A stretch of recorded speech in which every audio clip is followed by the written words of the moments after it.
Berenice, misery is manifold. The wretchedness of earth is multiform. Overreaching the wide horizon as the rainbow, its hues are as various as the hues of that arch, as distinct too, yet as intimately blended. Overreaching the wide horizon as the rainbow, how is it that from beauty I have derived a type of unloveliness? From the covenant of peace, a simile of sorrow.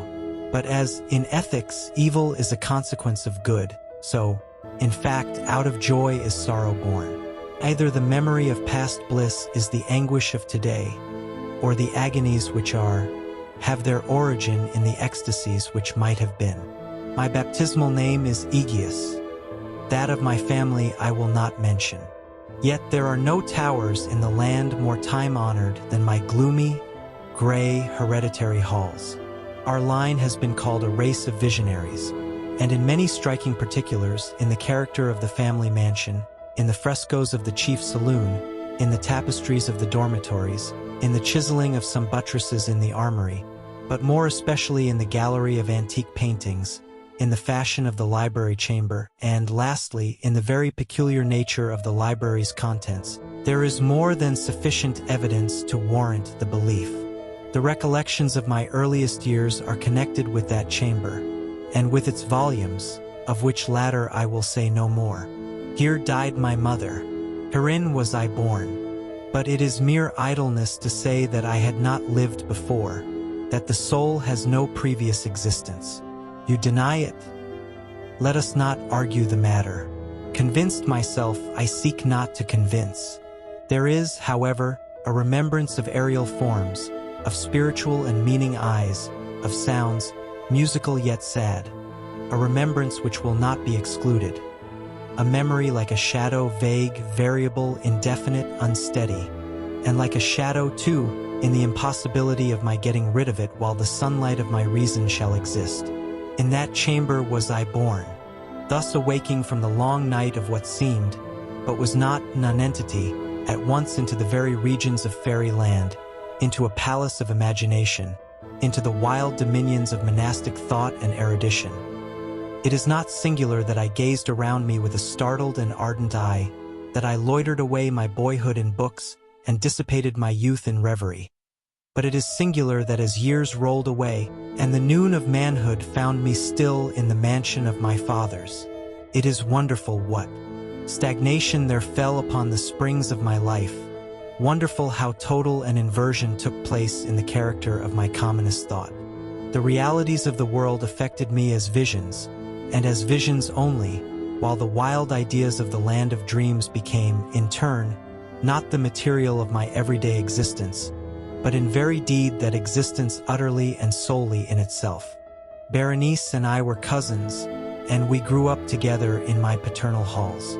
Yet differently we grew. I, ill of health and buried in gloom. She, agile, graceful, and overflowing with energy. Hers, the ramble on the hillside. Mine, the studies of the cloister. I, living within my own heart and addicted, body and soul, to the most intense and painful meditation. She, roaming carelessly through life, with no thought of the shadows in her path, or the silent flight of the raven-winged hours. Berenice. I call upon her name, Berenice, and from the gray ruins of memory 1,000 tumultuous recollections are startled at the sound. Ah, vividly is her image before me now, as in the early days of her light-heartedness and joy. Oh, gorgeous yet fantastic beauty! Oh, sylph amid the shrubberies of Arnheim! Oh, naiad among its fountains! And then all is mystery and terror, and a tale which should not be told. Disease, a fatal disease, fell like the simoon upon her frame.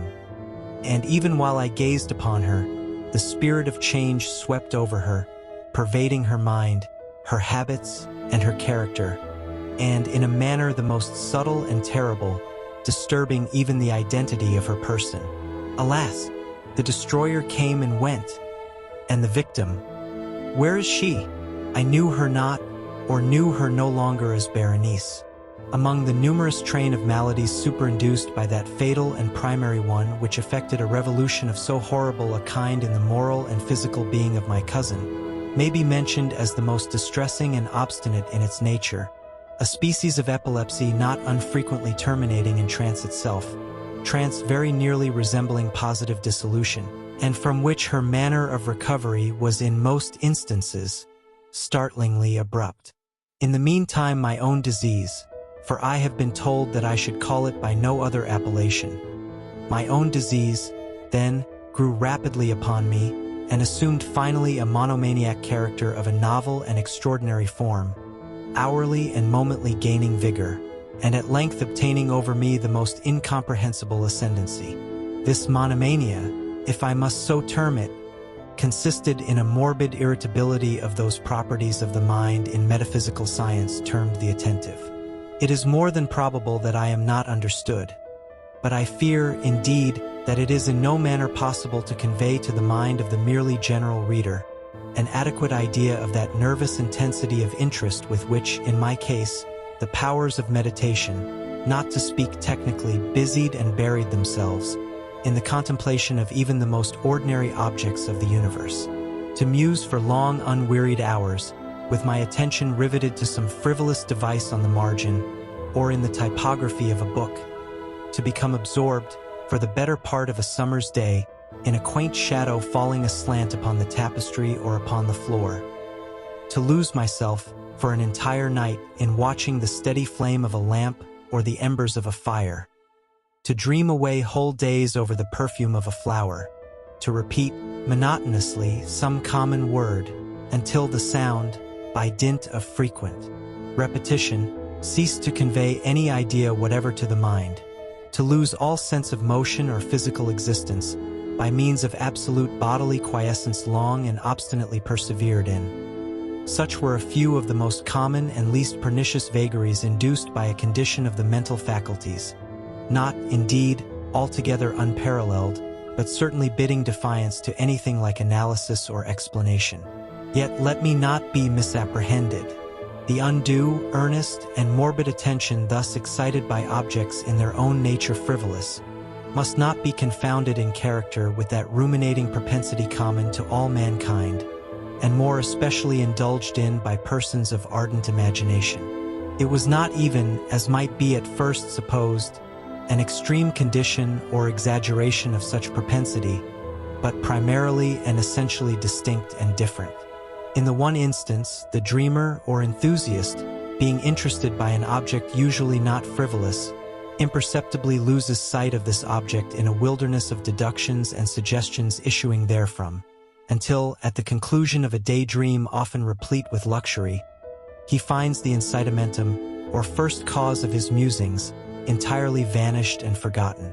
In my case, the primary object was invariably frivolous, although assuming, through the medium of my distempered vision, a refracted and unreal importance.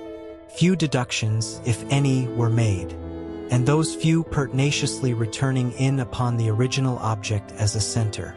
The meditations were never pleasurable, and, at the termination of the reverie, the first cause, so far from being out of sight, had attained that supernaturally exaggerated interest which was the prevailing feature of the disease.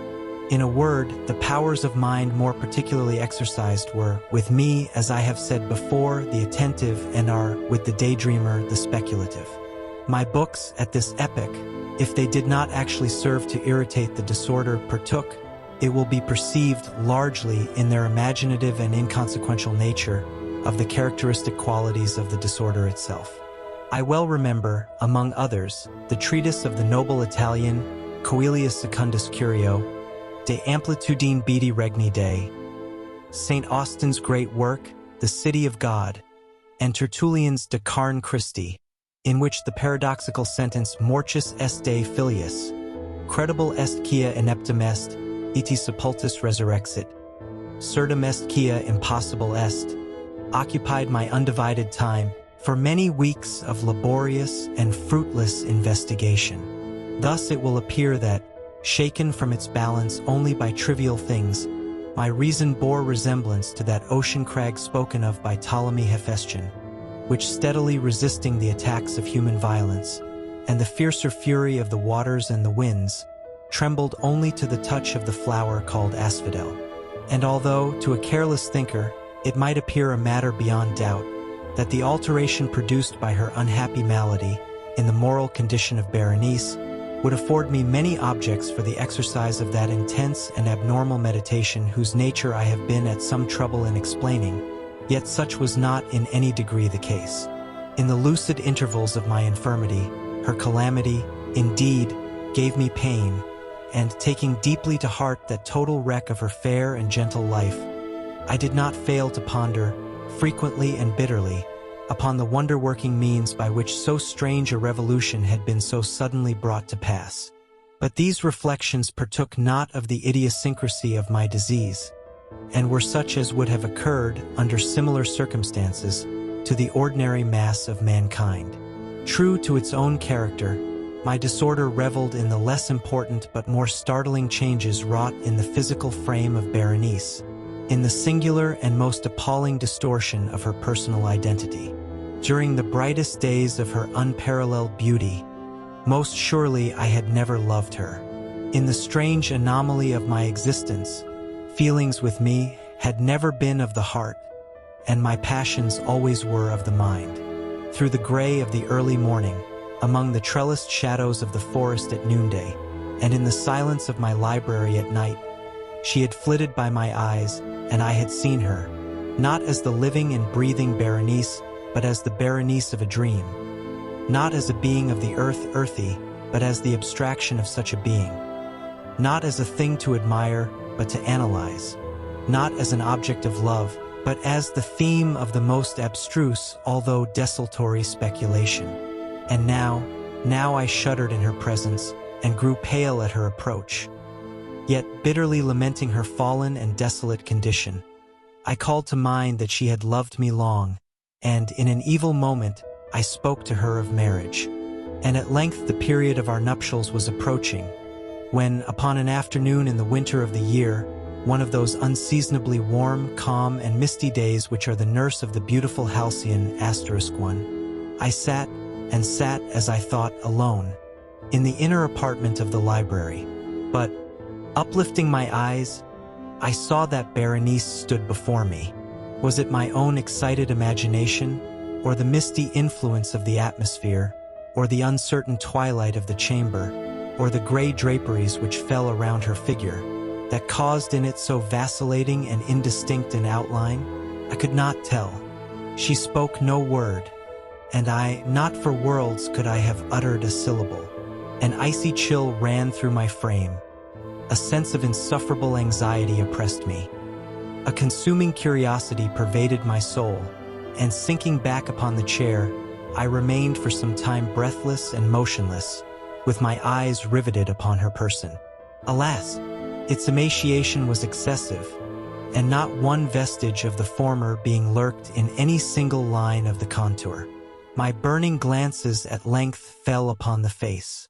The forehead was high and very pale and singularly placid, and the once jetty hair fell partially over it, and overshadowed the hollow temples with innumerable ringlets, now of a vivid yellow, and jarring discordantly, in their fantastic character, with the reigning melancholy of the countenance. The eyes were lifeless and lusterless, and seemingly pupilless, and I shrank involuntarily from their glassy stare to the contemplation of the thin and shrunken lips. They parted, and in a smile of peculiar meaning, the teeth of the changed Berenice disclosed themselves slowly to my view. Would to God that I had never beheld them, or that, having done so, I had died. The shutting of a door disturbed me, and, looking up, I found that my cousin had departed from the chamber. But from the disordered chamber of my brain had not, alas, departed and would not be driven away the white and ghastly spectrum of the teeth. Not a speck on their surface, not a shade on their enamel, not an indenture in their edges, but what that period of her smile had sufficed to brand in upon my memory. I saw them now even more unequivocally than I beheld them then. The teeth! The teeth! They were here and there and everywhere, and visibly and palpably before me.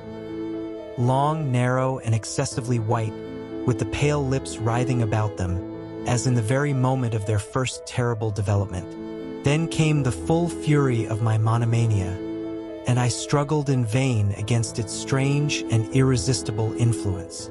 In the multiplied objects of the external world, I had no thoughts but for the teeth. For these I longed with a frenzied desire. All other matters and all different interests became absorbed in their single contemplation. They alone were present to the mental eye, and they, in their sole individuality, became the essence of my mental life. I held them in every light. I turned them in every attitude. I surveyed their characteristics. I dwelt upon their peculiarities. I pondered upon their conformation. I mused upon the alteration in their nature. I shuddered as I assigned to them in imagination a sensitive and sentient power, and even when unassisted by the lips, a capability of moral expression. Of Mademoiselle Salle it has been well said, "Que tu essies pas éteint de sentiments." And of Berenice I more seriously believed que tous essies dens éteint d'idées. Des idées. Ah, here was the idiotic thought that destroyed me. Des idées. Ah, therefore it was that I coveted them so madly. I felt that their possession could alone ever restore me to peace, in giving me back to reason. And the evening closed in upon me thus, and then the darkness came and tarried and went, and the day again dawned, and the mists of a second night were now gathering around, and still I sat motionless in that solitary room, and still I sat buried in meditation, and still the phantasma of the teeth maintained its terrible ascendancy, as, with the most vivid hideous distinctness, it floated about amid the changing lights and shadows of the chamber. At length there broke in upon my dreams a cry as of horror and dismay, and thereunto, after a pause, succeeded the sound of troubled voices, intermingled with many low moanings of sorrow or of pain. I arose from my seat, and throwing open one of the doors of the library, saw standing out in the antechamber a servant maiden, all in tears, who told me that Berenice was no more. She had been seized with epilepsy in the early morning, and now, at the closing in of the night, the grave was ready for its tenant, and all the preparations for the burial were completed. I found myself sitting in the library, and again sitting there alone. It seemed that I had newly awakened from a confused and exciting dream. I knew that it was now midnight, and I was well aware that since the setting of the sun, Berenice had been interred. But of that dreary period which intervened I had no positive, at least no definite comprehension. Yet its memory was replete with horror, horror more horrible from being vague, and terror more terrible from ambiguity. It was a fearful page in the record my existence, written all over with dim and hideous and unintelligible recollections. I strived to decipher them, but in vain, while ever and anon, like the spirit of a departed sound, the shrill and piercing shriek of a female voice seemed to be ringing in my ears. I had done a deed. What was it? I asked myself the question aloud, and the whispering echoes of the chamber answered me. What was it? On the table beside me burned a lamp, and near it lay a little box. It was of no remarkable character, and I had seen it frequently before, for it was the property of the family physician. But how came it there upon my table, and why did I shudder in regarding it? These things were in no manner to be accounted for, and my eyes at length dropped to the open pages of a book, and to a sentence underscored therein. The words were the singular but simple ones of the poet Ebn Zayat. Dispent mihi sotiles esse sepulchrum amici visitorem, curas mis aliquantulum for levatas. Why then, as I perused them, did the hairs of my head erect themselves on end, and the blood of my body become congealed within my veins? There came a light tap at the library door, and, pale as the tenant of a tomb, a menial entered upon tiptoe. His looks were wild with terror, and he spoke to me in a voice tremulous, husky, and very low. What said he? Some broken sentences I heard. He told of a wild cry disturbing the silence of the night, of the gathering together of the household, of a search in the direction of the sound. And then his tones grew thrillingly distinct as he whispered me of a violated grave, of a disfigured body enshrouded, yet still breathing, still palpitating, still alive. He pointed to garments. They were muddy and clotted with gore. I spoke not, and he took me gently by the hand. It was indented with the impress of human nails. He directed my attention to some object against the wall. I looked at it for some minutes. It was a spade. With a shriek, I bounded to the table and grasped the box that lay upon it. But I could not force it open, and in my tremor, it slipped from my hands and fell heavily and burst into pieces. And from it, with a rattling sound, there rolled out some instruments of dental surgery, intermingled with 32 small, white and ivory-looking substances that were scattered to and fro about the floor.